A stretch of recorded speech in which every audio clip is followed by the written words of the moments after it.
Trauma Alert Nation? I'm your host, Killer Keemstar. Let's get right into the news. Yes, I know what you're saying, and I'm fully aware that I'm beating a dead horse at this point. However, I feel as it is fair to examine the value of all of these points to overall conclude all of this YouTube beef. I mean, overall, Keemstar himself said, After all, there are always two sides to every argument. so I'm going to give you a fair chance. I watched the entire 51-minute video. Here's what I have to say. But first, a disclaimer.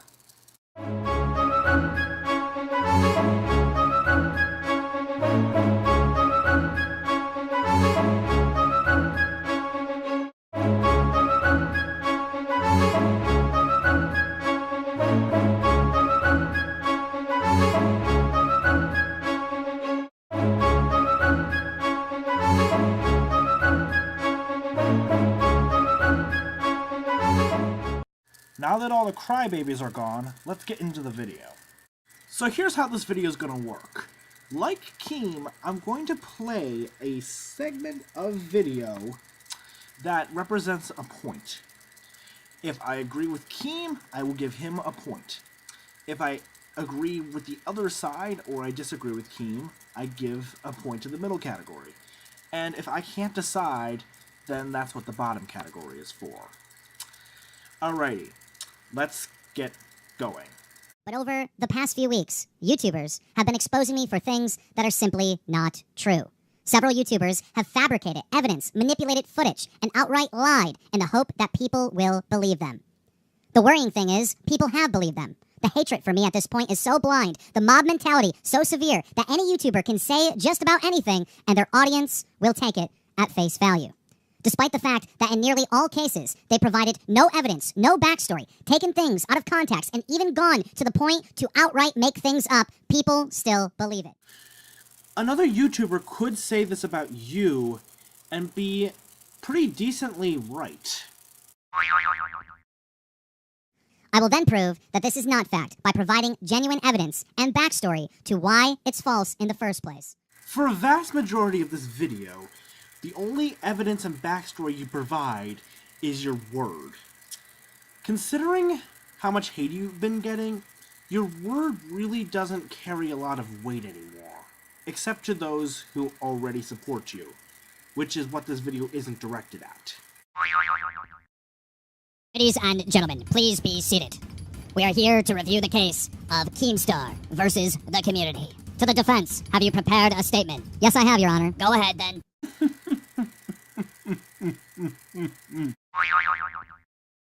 been laughing for the last hour that your mom died of cancer. What I really mean is I hope you get cancer, and I hope you fucking live the last fucking month of your life every single day, gasping for a breath of air and living with the worst, horrible fucking pain of your life. This is a fabrication. He used the clip to try to convince people that I'm genuinely telling my fans to get cancer. That is not true. This was a troll, a game I created on my live stream, literally called Fuck the Fans, where I would come up with the most disgusting things I could think of. Everybody watching was in on it and understood the game. It was a roast of my fans. I obviously did not literally want my fans to get cancer. This was used out of context to make me look evil and sick. And anyone who watched my streams back then can clarify this. And to be honest, I'm shocked that anyone would believe that this is real. Unfortunately, no copy of the stream exists in the archives, so I can't really verify that he's telling the truth here, but assuming that he is, I guess we all have different ways of communicating with our fans, and this is his, so each to their own, I guess. It's not like, oh, you caught me, I want them dead. The shit that they said about my kid, I want them dead. Get your recorder ready right now. Get your recorder ready right now, alright? Are you good? Are you ready to record? Those people that said that shit about my kid, I want them dead. I want to murder them. They provided no backstory to this. Yes, I said it. Because I was fucking furious. And I was fucking furious because the people that I was saying I wanted to kill had just made sexual jokes about my daughter. As a parent, I was justifiably angry. When I said I wanted to kill these people, I wasn't going to literally kill them. It was an expression of how I was feeling at the time, and I make no apologies for saying it. I can accept that. Anyone who says that kind of stuff about someone else's child, Any self-respecting parent would be justifiably furious at that person. You should not have to make an apology for that. What are you gonna do? What are you gonna do? Seriously,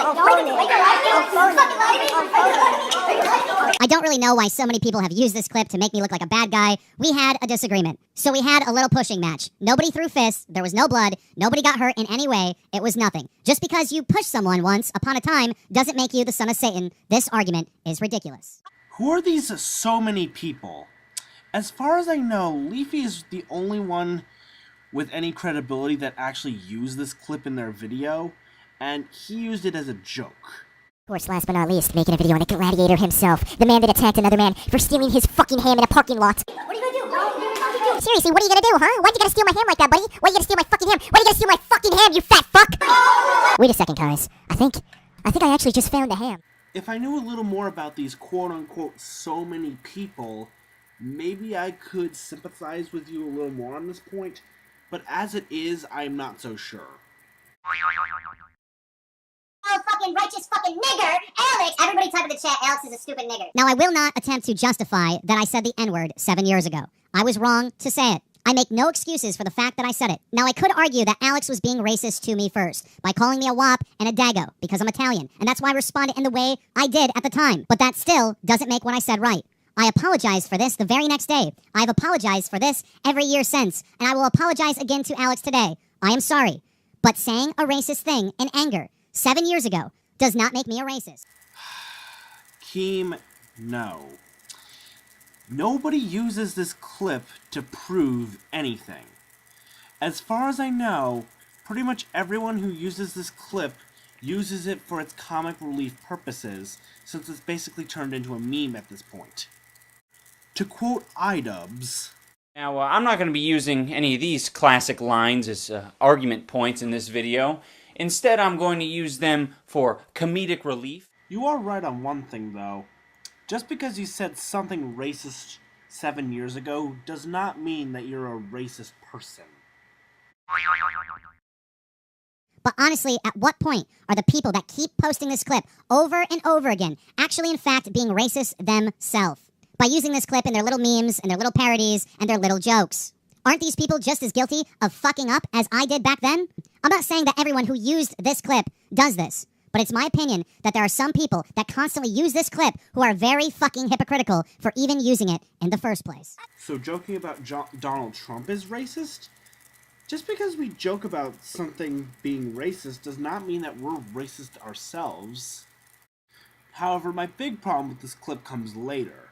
So just keep it in the back of your mind and just accept this smaller point for now. Fucking furious! Fuck Ryan! Ryan, kill yourself! This guy Ryan is a friend of mine and I continue to do business with him to this day. In this particular clip, I overreacted by saying something that I shouldn't have. Now apparently, I'm being exposed here for telling someone to kill themselves, and perhaps it's fair enough. However, I find it very hypocritical that someone like Leafy, who has now made 2 videos exposing me, can say this to dozens of people, even having his fans say this to me, and I turn out to be the only one that gets exposed for it? Okay, I have multiple problems with this clip and its defense. First, let's start with the obvious one, when Keemstar told the guy to kill himself. I personally think that the whole kill yourself meme is cringe. Now, since everyone uses that phrase, I personally am not going to hold it against anyone here. But I do not personally care for when someone tells another person to kill themselves. I don't understand why it's popular, and I don't understand why people use it. This is not just for Keemstar, this is for everyone. Also, at the very least in Leafy's video, this clip was used for comic relief purposes. Not once, but twice, which may be excessive, but it was for comic relief purposes. It wasn't to expose you for anything. Whether or not other people used it to expose you for something, I don't know. But Leafy used it for comic. What the fuck? How old is this guy again? Like 35, 40? And yet he's sitting in a room yelling about some fucking internet drama. Alright, whatever you say, you fucking know. Fuck you, motherfucker! I'm fucking furious! Fuck Ryan! Ryan, kill yourself! Since you don't seem to understand when Leafy uses something for comic relief purposes, let me show you another clip that Leafy used for comic relief.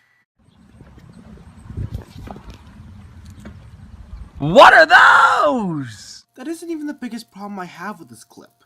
The biggest problem is that you say that you're the only one getting exposed here. Well, first off, we're not exposing you for this clip. We're exposing you because you make false pedophile allegations, you ruin people's careers, and you invade people's privacy. I don't think the average Leafy fan, who you reference, does any of those things. And depending on your definition of exposed, Leafy's fans have been exposed. Maybe not as badly as Keemstar has, but they have been exposed as being mindless sheep. Whether I agree with these claims is another story. Listen, I'm not going to alter anything or make anything up, right? I'm just going to tell you some stories exactly as they happen. This is probably the part of Gradeaundera's video which angered me the most, because he says this at the start and then goes on to fabricate almost everything he says. Yeah, let's see about that. I mean, that's the purpose of this video, isn't it? But for now, a point I'm going to give is that this is basically what you do, report the news, and whether or not your news is credible is also up for question. Listen, all I did was tell stories of what's happened in the past. I'm literally doing exactly what he does. I'm just reporting on stories. Keemstar's girlfriend allegedly got onto his Twitter while he was out drinking with a friend and started tweeting. The tweets were sent from the same location as Keemstar, which adds proof to the tweets actually being sent from his girlfriend. This is a lie. My girlfriend was never on my Twitter. I was hacked. The hacker wrote this stuff to troll me. Grade tries to desperately provide proof that she did this, even when he can't possibly have any. He states the proof is in the location being the same. This is literally fucking stupid, because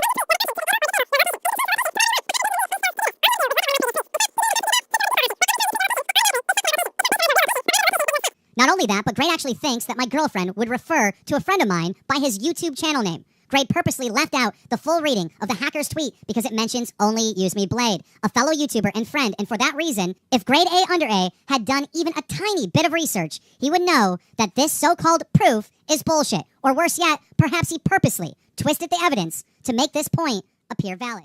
I'm going to be honest here. I'm a bit two-faced. I am not sure who to side with. First off, he claims he was hacked. No shit. But a lot of the major hacking groups will take full ownership that they hacked the channel and make sure to advertise their hacking group as much as possible. For example, this is what Leafyishere's channel looked like after he was hacked by a hacking group known as Poodle Corp. Doesn't take a rocket scientist to figure out what those titles are for. There is no tweet that says that they were hacked by any specific group. So that rules out a bunch of conventional hackers. Now, that's great and all, but I thought I'd be a little smarter. I'm going to expand on Grade's point by showing that not only the location is legit, but the date and time as well. Now, when I first saw this screenshot, I was a bit dubious too. I mean, why would she be complaining about this at 2:50 in the morning? But then I realized, Grade is British, so I converted the time and this is what I got. According to my calculations, the tweet was sent at around 9:50 p.m. on a Saturday night. Going out and drinking. That seems pretty typical for a Saturday night for me. Maybe that was a coincidence, I don't know, but seems better than just knowing the location. And where's your proof that this is all definitively wrong? Oh yeah. Allow me to provide the testimony from the actual person I'm being accused of beating. Hi, my name is Melissa.